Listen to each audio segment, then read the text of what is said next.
thing that I've noticed that you're very adamant about talking about is like mental health. Absolutely. You know what I'm saying? You mentioned at the beginning of this conversation, like, you know, like God plays a very important part of your life. And even something that you had posted that somebody had clipped and I seen, they said that you had told people to learn how to be okay with being alone. Yeah. Because it'll help you discover and love who you truly are. Where did that come from? Like, where did, like, you going on stream and you saying that, like, what kind of led up to you saying that? And then like, how do you feel like, how have you been alone and how's that helped you discover who you are? Yeah, so no, like, how that came about is that, like, it's more of like a troll thing. Like, I mean, maybe you'll have like a few parasocials say it, but like it's been a thing the last like 2-3 years, I guess, or at least since after quarantine, where people feel like I don't go outside or whatever, and realistically I just don't record everything that I do, and just because most of my stuff, you know, is just desktop, you know, to begin with. And you're not an IRL streamer. Exactly. Yeah. So it's just like, I just personally didn't think people would really enjoy my like outside. Like now, for granted, I did vlogs and had a certain time period where I would kind of only focus on vlogs and maybe like the 2018 era, but I kind of like grew out of that. But yeah, that's where it came from. People just like trolling too much, saying I don't go outside. But the whole purpose of that is just like, it's not even going outside. It's just mainly like loving to just be to myself and enjoy myself when it's alone. I just kind of like evolved over the past like 3 to 5 years. Like even with my mom, I would like notice when she was growing up, she would literally, I can count maybe like less than 3 friends that she's had total since I've like, been around her. And I've always noticed that like she never minded like going out to just eat, like just alone, not calling nobody alone, like just doing things alone. And it's just like, she's just super strong still, So I'm just like, I'm sitting there thinking, I'm like, I feel like, I can do the same thing. And like, without a doubt, I love all my homies and friends and stuff like that. But I feel like, especially in this generation, social media is involved. Like people get so used to just like wanting to roll around with like groups and groups of people like all the time. And they just feel like they need to like, attend to them. And like, I just feel like you're not going to reach your full potential if you don't give yourself to be in your own bubble for a certain time period. Now, you don't obviously have to do that like 24/7. Like, I feel like you should balance it out. You shouldn't just be, personally to me, if you want to be at your best self, you're going to find who you are, when you take your time and, be to yourself and, just not be out in the mix, if it makes sense.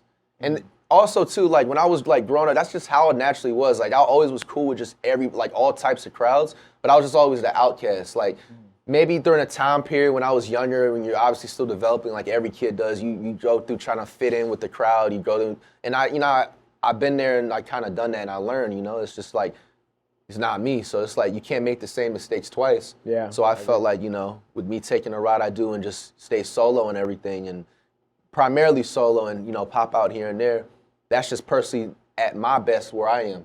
I feel like I can reach my full potential, like, most of the time just being solo and then occasionally, popping out the homeboys or popping out this and there, within reason.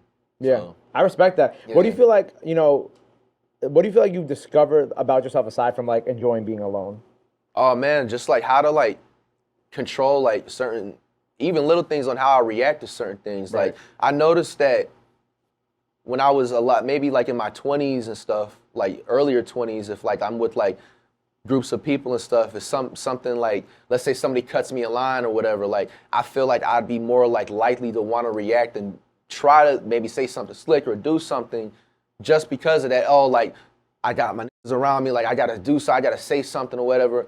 Now it's just like, obviously it's up to you. You're supposed to be a man and make those decisions yourself and shit. But it's just like, I noticed like even when I'm like solo, I wouldn't be like wanting to react like that. I'll just be like, okay, like now obviously you still stand on whatever. Like if somebody disrespects you, you handle how you're supposed to handle. That's a whole different ball game. But I feel like I'm able to. I just like the decisions that I make. You know what I'm saying? Like when I'm solo most of the time, I like the way that I move. I just like the way that I think when I'm solo.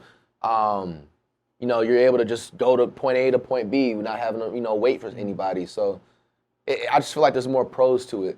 Yeah. If you really, sit down and like think about it deep and put it as perspective. It's just about like, I think it's just a piece of growing up. I think like when you're in your early 20s, like you feel like you have to react to everything. You know what I'm saying? Like you like if someone cuts you in line, you like, see, now I gotta disrespect them. Yeah, exactly. But I feel like even as I've gotten older, I've just been like, there's like the voice in your back of your head that's like, is it worth it? Yeah, exactly. You know what I'm saying? Exactly. And that's a valuable point right there. I feel like I'm able to hear those types of voices more when I'm solo and be able to make those decisions and just think better in general, you know, with that. So.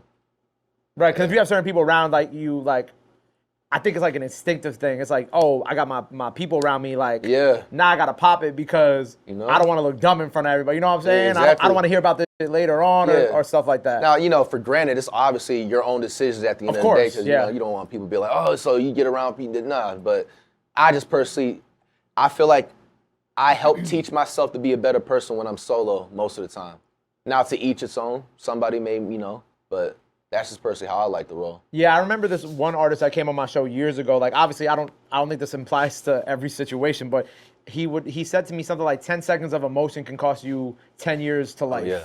Or That's something a fire like that. Quote. Yep. I heard that before. And I remember that always sat with me because it was like, you got to be like proactive, not react, or you got to be proactive, not reactive to certain situations. You got to just look at shit and be like, man, this is not worth my time. It's not worth my energy. Like, someone cuts you off driving, someone does this, does that. Be like, yo, do I really want to get into it right now when I got a family I got to go home to, or I got to go, you know, and I know you got kids now, and we'll get into that, but like, you got to make it home at the end of the day. And that's like that's the most important part of every day. And I think that's like, as you get older, you start to realize it more. Yeah.